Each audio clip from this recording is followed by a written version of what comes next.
عم علي، ازيك استهان؟ انت مرتبك نزل، انت عارف؟ تجاهل اسم الله إذا كنت رجلا. ألا يستحق هذا الاسم أن تحط له لايكا وأكسب لورا وإعادة نشر؟ أقسم بدين الله يا شباب، دع نشوف الزمن هذا أنه قل بذكر الله عز وجل. لا إله إلا الله وحسبي الله ونعم الوكيل. بجد؟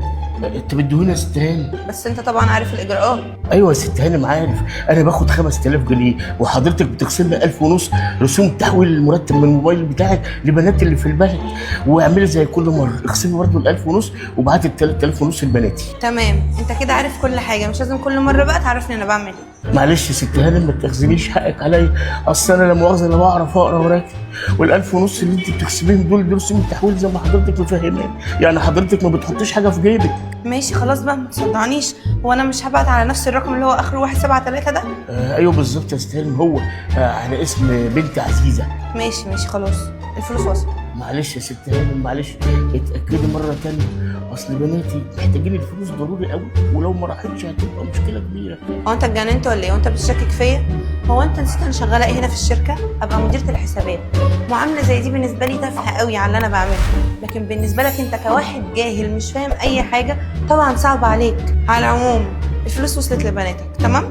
طب معلش وريني شكلها. هو في إيه؟ وأنت تقف تصدعني؟ أنا أصلا غلطانة إن أنا عملت لك حاجة زي دي ومش هعملها لك تاني. لا معلش يا ست هانم، أنا غلطان، أنا آسف، مش هتكلم تاني. ماشي.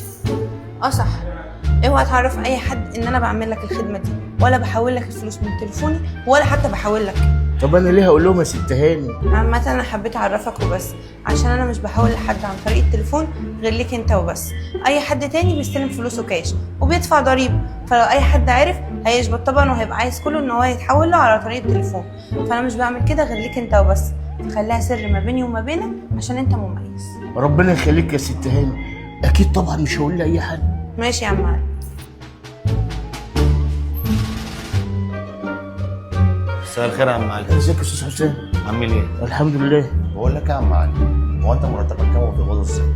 انا يا استاذ حسام بقبض 5000 جنيه، بس الاستاذه نور بتخصم منهم 1000 ونص رسوم المعامله البنكيه، اصلها بتبعت المرتب لبناتي في البلد، وانا ليه مش محتاج، لكن بناتي محتاجينهم عشان هو في الدراسه. بتخصم 1000 ونص نتيجه المعامله البنكيه. مين قال لك الكلام ده يا عم علي؟ ايه يا سعاده البيه اللي قالت لي الموضوع ده؟ ما انا اصل ما بعرفش اقرا وارتب ولا بفهم في المواضيع دي، هي اللي قالت لي عشان احول فلوس من الموبايل لبناتك في البلد لازم اخصم 1000 ونص. الاستاذه نور هي اللي قالت لك كده. 5000 جنيه المرتب و1000 ونص نتيجه المعامله البنكيه. تمام. هو في حاجه يا استاذ حسام ولا ايه؟ لا مفيش يا عم علي، 5 دقايق واطلع لي المكتب فوق. يا فندم، يا مستر حسام حضرتك طلبتني. بقول لك يا نور، اتفضل. هي المرتبات اللي بتوزع على الموظفين، سواء الموظفين في المكتب او عمال الامن، بتتوزع ازاي؟ السؤال الغريب ده يا مستر حسام، يعني بتتوزع زي ما بتتوزع الموظفين بتاخد رواتبها؟ ما انا عارف. بيتوزعوا ازاي بقى؟ بيتوزعوا بدلهم الفلوس في ايدهم زي ما حضرتك بتقولي. يعني مفيش حد بياخد تحويل بنكي زي يا عم علي؟ لا يعني عم علي حالة خاصة، يعني هو اللي بيطلب مني علشان يعني عياله في البلد وكده. عشان عياله. بياخد كام بقى يا عم علي؟ وبتقسموا منه كام عشان تحولوا الفلوس؟